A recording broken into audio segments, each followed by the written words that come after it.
What is going on, people? Joey Talks Boxing. I know I've been busy. I've been MIA. I know. I've been busy with just personal things and stuff. But I want to talk about the Riyadh card. What a card it was. The last crescendo was called, with Beterbiev and Bivol 2 headlining. Now, normally I make a pre-fight prediction, and then I get into the breakdown. I'm going to tell you what I predicted for each fight, and then I'm going to tell you my breakdown. And I keep it real. It's not some hindsight 2020. I'm keeping it real. First fight on the card. You know what? Let's start with the main event, because that's what you guys are here for. Beterbiev Bivol 2. I thought Bivol would win the rematch. Even though I thought Beterbiev won the first fight, I thought that Bivol, being the better defensive fighter and being younger, that favors him in a rematch. I thought he came out really strong. Then Beterbiev started putting it on him. And I was like, ooh. Even though I picked Bivol, Beterbiev looks like he's doing what he did in the first fight, which is take over down the stretch and dominate. But then Bivol responded back with some unbelievable boxing. His lateral movement was incredible during the fight, much better than it was in the first fight. And he was sitting on his punches more. And I think in that first fight, he didn't know if he could take Beterbiev's power, but I think in this fight, he's like, you know what, yeah, I could handle this a little more. Like, you got to risk it. You got to hang in there a little bit. I thought Beterbiev won the last round, but overall, it was like a 7-5, 8-4 type fight. Great fight. Would love to see the third one, or for really either of them, but especially Bivol to fight David Benavidez. But a third fight would be awesome if they wanted to do that. Two of the top guys in history. I do think a prime Beterbiev would have knocked out Bivol, but whatever, it is what it is. Great fighters, great fight. Then we go to the second fight. Now, originally it was Dubois and Parker. I had Dubois knocking out Parker in the 10th round.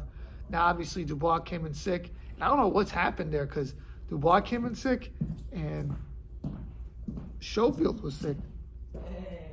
And it's like, what's going on in Saudi Arabia? I don't get it. They don't even let you bring drugs in there, so I don't know what's going on there.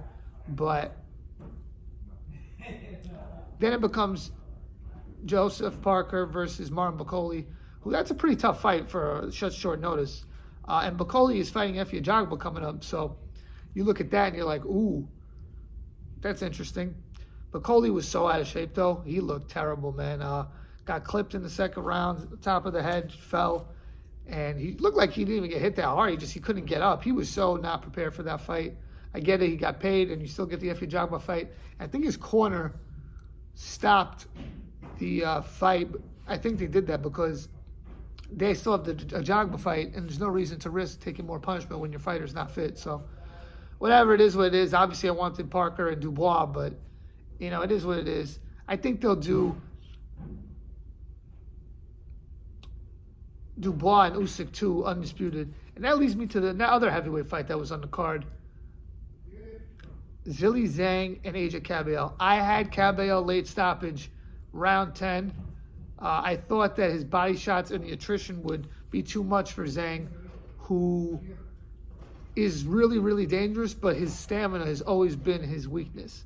And I thought if he's breathing heavy when he's fighting Jerry Forrest and Filip Hrgovic, forget about it when you fight Kabayel. Now, Kabayel came out moving in the first round, and that really wasn't favoring him because Zhang came out strong, hitting hard. Guy has tremendous power in both hands.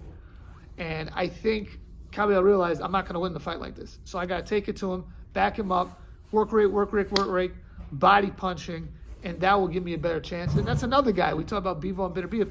Zhang and Kabayel. Kabayel, I think he realized, yeah, I could take this power. Now, you don't want to get too crazy because as Kabayel was thinking he could take his power, he got caught with something big in round 5, which Zhang dropped him with, and I was like, ooh, we got ourselves a fight here. But then Kabayel, he still stuck to the plan, didn't back off, body shots, uppercuts, work rate, and this dude, Zhang, was breathing so heavy. I'm like, there's no way he's making it through. Either he's knocking Kabayel out or Kabayel's knocking him out. This fight's not going the distance. And that's what happened. Kabayel dropped him with the body shot. Zhang couldn't beat the count. This dude, AJ Kabayel, man, he is for real. This guy is for real. I want to see him versus Joseph Parker on the undercard of Usyk and Dubois. This dude is special. I'm a fan of his, man. 3 straight knockout wins. Makhmudov, Frank Sanchez, who was rated highly at the time, and Zhilei Zhang. This guy is the truth. Unpopular opinion here. AJ Kabayel is the second best heavyweight in the world right now. Not off resume, just off ability. He's that good, man. I think he's incredible. And his body work, I have not seen a heavyweight have this kind of body work probably in my lifetime. We got to go back to like the Joe Frazier's and like people like that. I mean, definitely not in this new super heavyweight era. It's really awesome to see him, man. He's great. My favorite heavyweight right now. Let's talk about Vergil Ortiz and Israel Madrimov. Now, Madrimov coming off a loss versus Crawford. I thought he lost. Ortiz coming off a win versus Boachuk. He got dropped twice in. I thought he won that fight, so I'm not going to act like he did. It was supposed to be Boachuk and Madrimov in December, but Madrimov pulled out. This was another great fight. Madrimov in the early rounds had Vergil puzzled, and he was winning those rounds. I see people saying, oh, he was running. No, he was boxing well. But I think his problem, Madrimov, is, and it's a little bit like Sandor Martin in the sense, I don't want to compare him to Sandor because he's a much higher level fighter, but the way he fights, it kind of leaves a lot of interpretation where, as a judge, you don't always feel like you should be rewarding that kind of boxing. He doesn't do enough to win the round. He just does enough to like make it a good round. And I think at top level and championship level, you got to show that you've won the round decisively, or you're going to get the short end of the stick. I thought Vergil, though, he fought well. Big punches, big body shots. He looked big at the weight. I would like to see him use his jab a little more to set up his offense because he has a really good jab. But I really like Vergil's punch selection and stuff. And I thought he got a well-earned win. I thought the ref did a good job of warning Madrimov, but not taking a point off in that last round because a fight that close, you can't take points off for stuff like that, in my opinion. But excellent fight as well. I thought that the judges in all these fights were very good, except for one fight. But I just want to say I think Vergil Ortiz should be fighting Crawford next. I think that Canelo should be fighting Benavidez. I don't like this cross-weight stuff. I think that's garbage. But the judges were good except for in this Shiraz and Carlos Adames fight. I know Shiraz is the prospect. I know Adames is not, was not expected to win by a lot of people. Adames won that fight. Adames deserves to win. He pressured him. He landed big body shots. He was dictating the fight. He was dictating the pace. He deserved to win that fight. I had it like 8-4-ish, but maybe you could have a little closer, but that was a bad scorecard. That was a robbery. He deserved to win that fight. That was not a draw. Absolutely not. No, sir. Shakur Stevenson versus Josh Padley.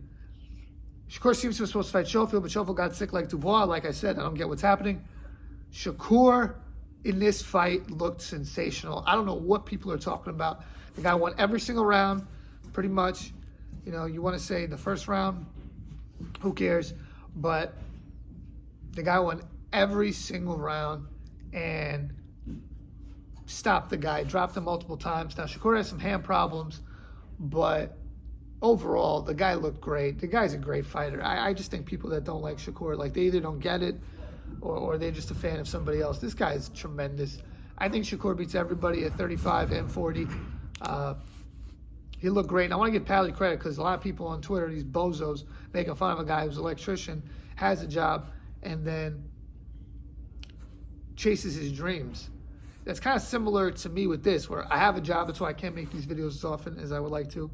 But I wouldn't even say I'm chasing my dreams because I just do this for the love.